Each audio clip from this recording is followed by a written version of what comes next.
Evangelho de Lucas, capítulo 11. E aconteceu que, estando ele a orar num certo lugar, quando acabou, lhe disse um dos seus discípulos: Senhor, ensina-nos a orar, como também João ensinou aos seus discípulos. E ele lhes disse: Quando orardes, dizei: Pai, santificado seja o teu nome, venha o teu reino. Dá-nos cada dia o nosso pão cotidiano. Perdoa-nos os nossos pecados, pois também nós perdoamos a qualquer que nos deve, e não nos conduzas em tentação, mas livra-nos do mal. Disse-lhes também: Qual de vós terá um amigo e, se for procurá-lo à meia-noite, lhe disser: Amigo, empresta-me 3 pães?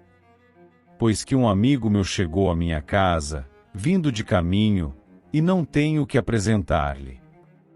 Se ele, respondendo de dentro, disser: Não me importunes, já está a porta fechada, e os meus filhos estão comigo na cama, não posso levantar-me para tos dar. Digo-vos que, ainda que se não levante a dar-lhes por ser seu amigo, levantar-se-á, todavia, por causa da sua importunação, e lhe dará tudo o que houver mister.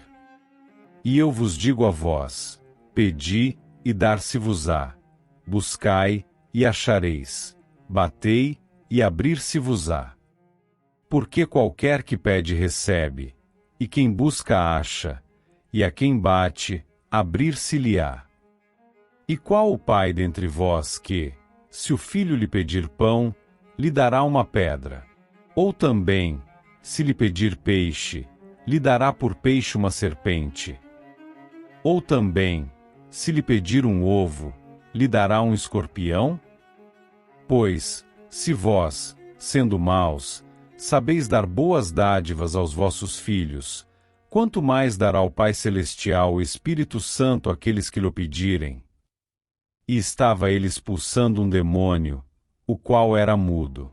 E aconteceu que, saindo o demônio, o mudo falou, e maravilhou-se a multidão.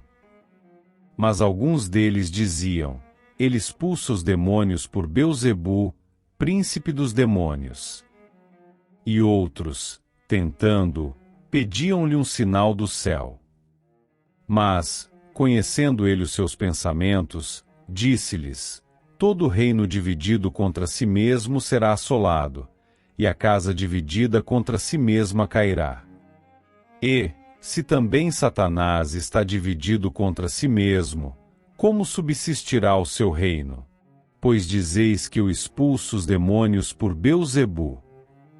E, se eu expulso os demônios por Beelzebu, por quem os expulsam vossos filhos? Eles, pois, serão os vossos juízes. Mas, se eu expulso os demônios pelo dedo de Deus, certamente, a vós é chegado o reino de Deus. Quando o valente guarda, armado, a sua casa, em segurança está tudo quanto tem. Mas, sobrevindo outro mais valente do que ele vencendo, tira-lhe toda a armadura em que confiava e reparte os seus despojos. Quem não é comigo é contra mim, e quem comigo não ajunta espalha. Quando o espírito imundo tem saído do homem, anda por lugares secos, buscando repouso, e, não achando, diz: Tornarei para minha casa, de onde saí. E, chegando, acha-a varrida e adornada. Então, vai e leva consigo outros 7 espíritos piores do que ele, e, entrando, habitam ali, e o último estado desse homem é pior do que o primeiro. E aconteceu que, dizendo ele essas coisas, uma mulher dentre a multidão, levantando a voz, lhe disse: Bem-aventurado o ventre que te trouxe e os peitos em que mamaste. Mas ele disse: Antes, bem-aventurados os que ouvem a palavra de Deus e aguardam. E, ajuntando-se a multidão, começou a dizer: Maligna é esta geração. Ela pede um sinal, e não lhe será dado outro sinal, senão o sinal do profeta Jonas. Porquanto assim como Jonas foi sinal para os ninivitas, assim o Filho do Homem o será também para esta geração. A rainha do sul se levantará no dia do juízo com os homens desta geração e os condenará. Pois até dos confins da terra veio ouvir a sabedoria de Salomão, e eis aqui está quem é maior do que Salomão. Os homens de Nínive se levantarão no dia do juízo com esta geração e a condenarão, pois se converteram com a pregação de Jonas, e eis aqui está quem é maior do que Jonas. E ninguém, acendendo uma candeia, a põe em oculto, nem debaixo do alqueire, mas no velador, para que os que entram vejam a luz. A candeia do corpo é o olho. Sendo, pois, o teu olho simples, também todo o teu corpo será luminoso. Mas, se for mau, também o teu corpo será tenebroso. Vê, pois, que a luz que em ti há não sejam trevas. Se, pois, todo o teu corpo é luminoso, não tendo em trevas parte alguma, todo será luminoso, como quando a candeia te alumia com o seu resplendor. E, estando ele ainda falando, rogou-lhe um fariseu que fosse jantar com ele, e, entrando, assentou-se à mesa. Mas o fariseu admirou-se, vendo que se não lavara antes do jantar. E o Senhor lhe disse: Agora, vós, fariseus, limpais o exterior do copo e do prato, mas o vosso interior está cheio de rapina e maldade. Loucos!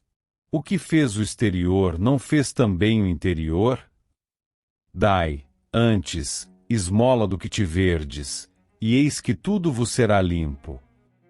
Mas ai de vós, fariseus, que dizimais a hortelã, e a arruda, e toda hortaliça e desprezais o juízo e o amor de Deus. Importava fazer essas coisas e não deixar as outras. Ai de vós, fariseus, que amais os primeiros assentos nas sinagogas e as saudações nas praças. Ai de vós, escribas e fariseus hipócritas, que sois como as sepulturas que não aparecem, e os homens que sobre elas andam não o sabem.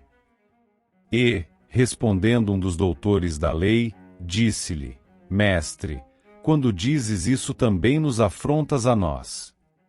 E ele lhe disse: Ai de vós também, doutores da lei, que carregais os homens com cargas difíceis de transportar, e vós mesmos nem ainda com um dos vossos dedos tocais essas cargas.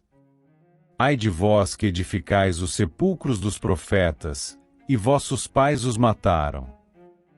Bem testificais, pois, que consentis nas obras de vossos pais, porque eles os mataram, e vós edificais os seus sepulcros. Por isso, diz também a sabedoria de Deus: profetas e apóstolos lhes mandarei, e eles matarão uns e perseguirão outros. Para que desta geração seja requerido o sangue de todos os profetas que, desde a fundação do mundo, foi derramado. Desde o sangue de Abel até ao sangue de Zacarias, que foi morto entre o altar e o templo. Assim, vos digo, será requerido desta geração. Ai de vós, doutores da lei, que tirastes a chave da ciência. Vós mesmos não entrastes e impedistes os que entravam. E, dizendo-lhes ele isso, começaram os escribas e os fariseus a apertá-lo fortemente e a fazê-lo falar acerca de muitas coisas, armando-lhe ciladas, a fim de apanharem da sua boca alguma coisa para o acusarem.